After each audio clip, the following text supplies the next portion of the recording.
ये हमारे लिए हर्ष और गर्व का अवसर है कि उत्तर प्रदेश के माननीय मुख्यमंत्री योगी आदित्यनाथ जी का सानिध्य, उनका आशीर्वाद हमें प्राप्त हुआ है। Ladies and gentlemen, it is an honor and privilege to have the gracious presence of Honorable Chief Minister of Uttar Pradesh, Yogi Adityanath ji. हम माननीय मुख्यमंत्री जी से सादर अनुरोध करेंगे, कृपया अपने आशीर्वचनों से हमें अनुग्रहित करने की कृपा करें।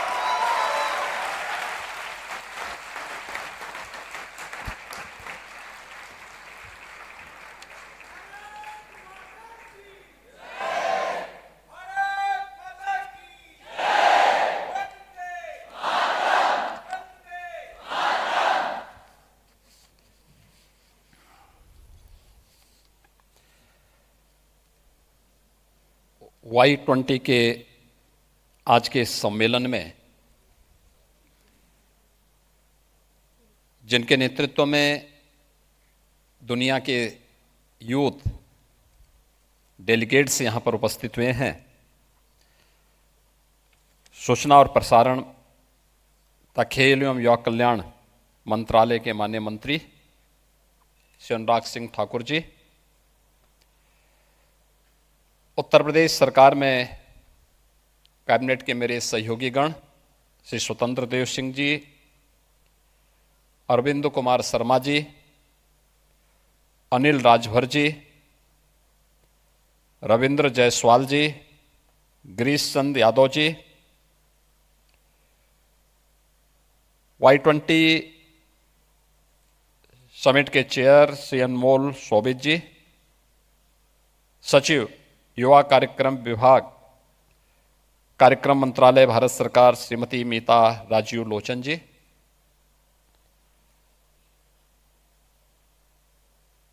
G20 और अन्य सहयोगी देशों के सभी प्रतिनिधिगण और देश भर से आए हुए हमारे सभी युवा साथियों, देश के सबसे प्राचीन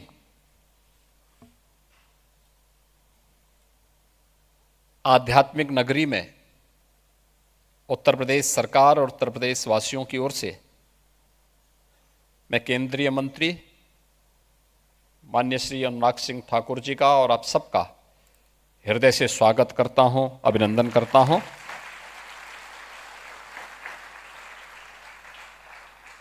मैं आभारी हूं देश के यशस्वी प्रधानमंत्री और वाराणसी के लोकप्रिय सांसद आदरणीय श्री नरेंद्र मोदी जी का, जिन्होंने G20 से संबंधित कई समिट के आयोजन का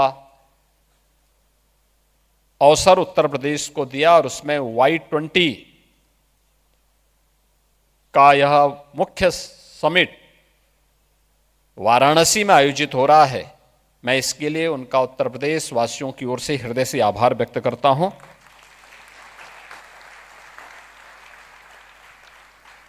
हम सब जानते हैं कि वाराणसी बाबा विश्वनाथ का पावन धाम है। प्राचीन काल से ही धर्म और अध्यात्म की नगरी होने के साथ ही भारत की अध्यात्म, दर्शन, शिक्षा, साहित्य और कला की भूमि के रूप में भी यह प्राचीन नगरी जानी जाती रही है। यह हमारा सौभाग्य है कि वाराणसी उत्तर प्रदेश के एक प्रमुख महानगरी होने का सौभाग्य प्राप्त करती है। इसने न केवल उत्तर प्रदेश की सांस्कृतिक और आध्यात्मिक परंपरा को, बल्कि कला, संगीत और शिक्षा की एक प्रमुख नगरी के रूप में भी वाराणसी और उत्तर प्रदेश के अन्य अनेक नगरों को यह सौभाग्य प्राप्त हुआ है कि वह भारत की हृदय स्थल के रूप में अपनी एक पहचान बनाने में सफल हुए हैं। वाराणसी हमारे लिए महत्वपूर्ण इसलिए भी है कि भगवान बुद्ध ने अपना पहला उपदेश इसी नगरी के सारनाथ में दिया था, जो आज भी दुनिया के बौद्ध अनुयायियों के लिए अत्यंत ही पवित्र और आकर्षण का केंद्र बना हुआ है। युवा साथियों, हम सब जानते हैं कि अपनी सांस्कृतिक विविधता और एकता के कारण भारत दुनिया के अंदर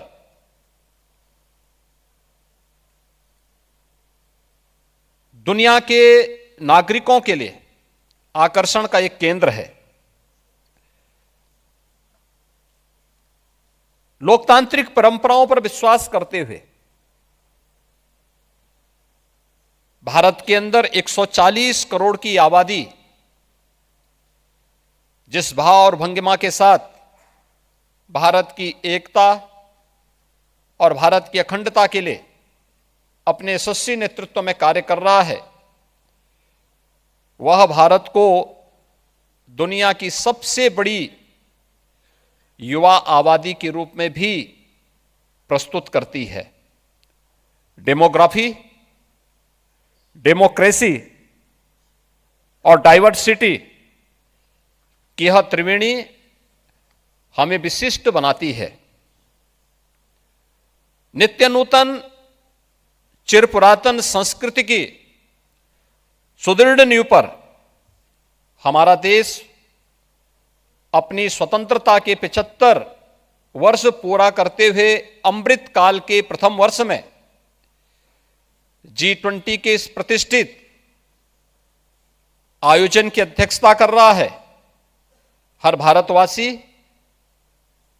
न केवल इन आयोजनों के प्रति लालायित है, बल्कि अपने आप को वैश्विक मंच पर एक उभरते हुए भारत के रूप में प्रस्तुत करने में गौरवान्वित भी महसूस करता है। G20 की theme one earth, one family, one future, यह वास्तव में भारत की प्राचीन उस व्यवस्था को प्रस्तुत करता है जिसने हजारों वर्ष पहले दुनिया को वसुधैव कुटुंबकम का एक संदेश दिया था।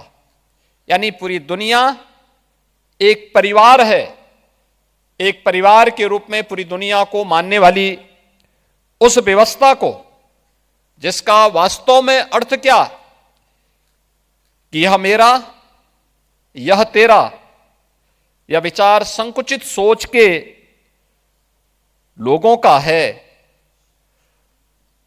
उच्च चरित्र वाले लोग समस्त संसार को ही परिवार मानते हैं।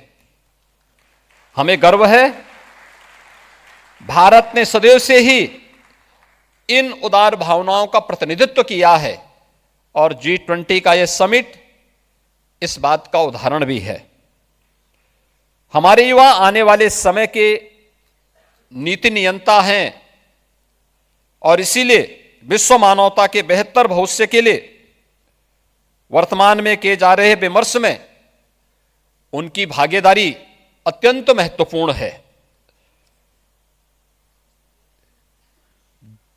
G20 के अंदर Y20 का आयोजन वास्तव में इस पूरे आयोजन की प्रासंगिकता को भी आगे बढ़ाता है। यह सम्मेलन इस वैचारिक यात्रा की परिणति का प्रतीक है, जो दुनिया के सभी कोनों से आए हुए युवाओं के सामूहिक प्रयास से कई माह पूर्व प्रारंभ की गई। और यह पहली बार नहीं हुआ है। मुझे जब मैं अपने युवा साथियों के बारे में सोचता हूं और जब मुझे कहीं से लगता है कि लोग हमारे युवाओं के इस पोटेंशियल पर, उनकी प्रतिभा पर प्रश्न खड़ा करने का प्रयास करते हैं, तो मुझे स्वयं उस समय दुख होता है। दुख इस बात को लेकर के होता है कि कौन सा ऐसा कालखंड नहीं था जब युवाओं ने अपनी प्रतिभा और अपनी ऊर्जा से समाज को एक नई दिशा न दी हो। युवा साथियों, आप प्राचीन काल से ही भारत की व्यवस्था को देखें या दुनिया के अंदर भी युवाओं ने अपने समय में जो कार्य किए, उसमें जब हम लोग युवा शक्ति की बात करते हैं तो हमें मर्यादा पुरुषोत्तम प्रभु श्री राम भी याद आते हैं, जिन्होंने कहा था, जब उन्होंने एक संकल्प दिया था, निस्सरहीन करो मही भुज उठाए प्रण कीन।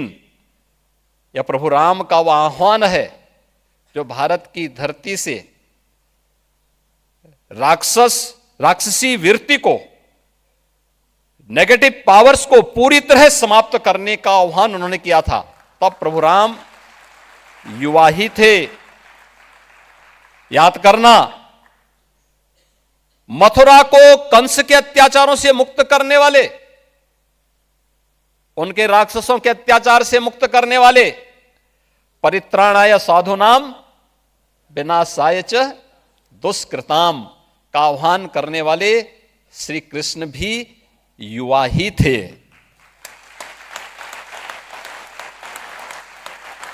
दुनिया को निर्वाण का संदेश देने वाले महात्मा बुद्ध ज्ञान प्राप्त करने के बाद पहला उपदेश इसी वाराणसी में देते हैं, सारनाथ में, और तब वे युवा ही थे। भारत के अंदर 4 कोनों में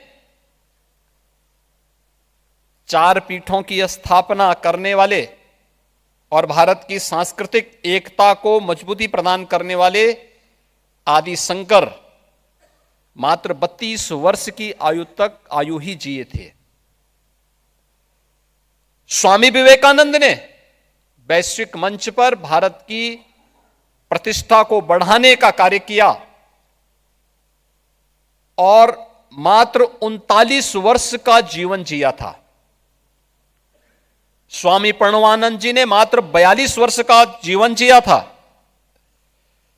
1.25 लाख से एक लड़ाओ तो गोविंद सिंह, इसका उद्घोष करने वाले गुरु गोविंद सिंह हो, महाराणा प्रताप हो, छत्रपति शिवाजी महाराज हो, ये सभी युवा ही थे।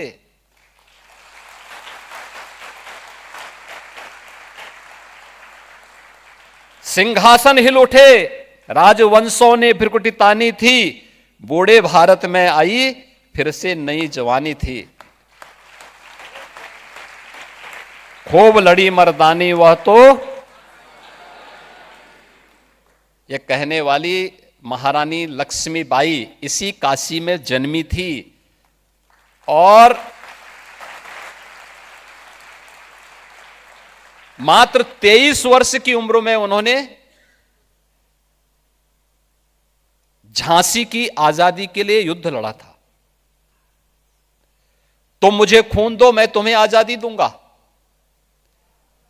इसका उद्घोष करने वाले नेताजी सुभाष चंद्र बोस भी युवा ही थे।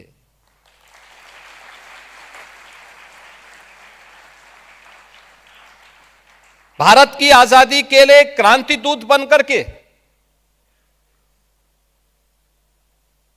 जिन अमर बलिदानियों ने अपने आप को बलिदान किया, चंद्रशेखर आजाद, सुखदेव, राजगुरु, अस्फाउल्लाह खां, पंडित राम प्रसाद बिस्मिल, ठाकुर रोशन सिंह, ये जितने भी क्रांतिकारी थे ये सभी युवा ही थे।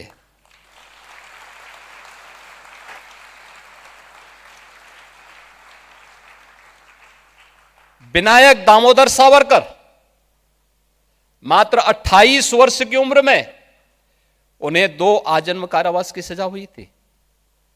28 वर्ष की उम्र, वे युवा ही थे। और महाभारत का वह दृश्य जिसमें 16 वर्ष का अभिमन्यु चक्रव्यूह को बेधता हुआ कौरवों के छक्के छुड़ाता है, वह युवा ही थे। फ्रांस के लुइस ब्रेल ने मात्र 15 वर्ष की आयु में दृष्टिविहीनों के लिए लिपि की खोज की थी। 15 वर्ष की आयु क्या होती है? और कहते हैं सापेक्षता का सिद्धांत देने वाले आइंस्टीन की आयु उस समय जब उन्होंने यह सिद्धांत दिया था मात्र 16 वर्ष की थी।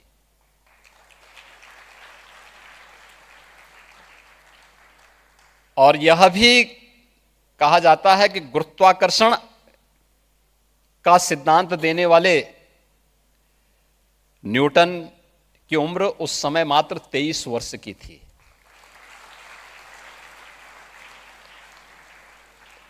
जब यहां पर युवाओं की इस प्रतिभा के बारे में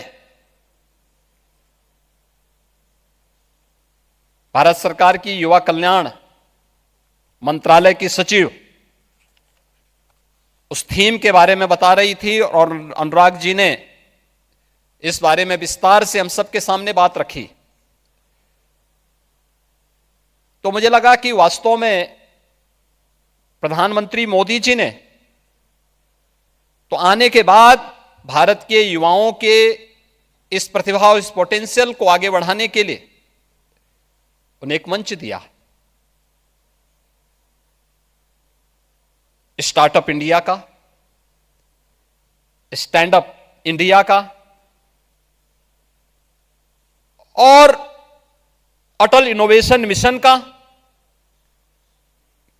अनेक ऐसे कार्यक्रम जो भारत के युवाओं को इनोवेशन और रिसर्च के क्षेत्र में आगे बढ़ाने के लिए एक नए अवसर प्रदान करते हैं, एक नए भारत का दर्शन करा रहे हैं।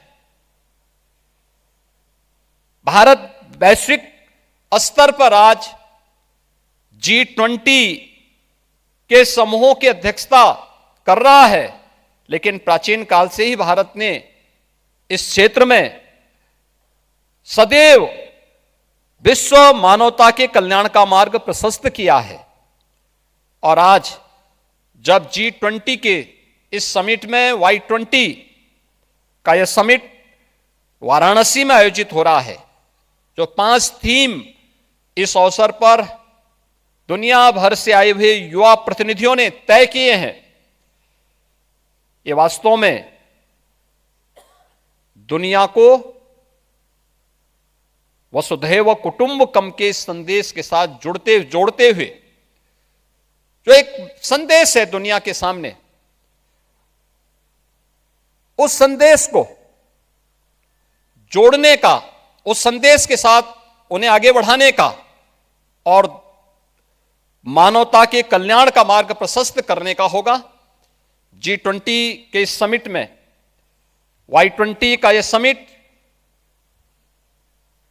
जिस व्हाइट पेपर को आप लोगों के द्वारा जारी किया जा रहा है, ये दुनिया के युवाओं को उनकी सकारात्मक ऊर्जा के साथ जोड़ते हुए उनकी प्रतिभा का उपयोग विश्व मानवता कर सके, क्योंकि हमारा आज का युवा वह केवल युवा नहीं है, वह आज का नेता है और कल का निर्माता भी है। उस युवा शक्ति को हम सब उसकी प्रतिभा का सम्मान करते हुए आगे बढ़ने के लिए प्रेरित कर सकेंगे। Y20 का यह समिट इस दिशा से अत्यंत फलदायी साबित होगा। मुझे पूरा विश्वास है कि वाराणसी और उत्तर प्रदेश का आपका प्रवास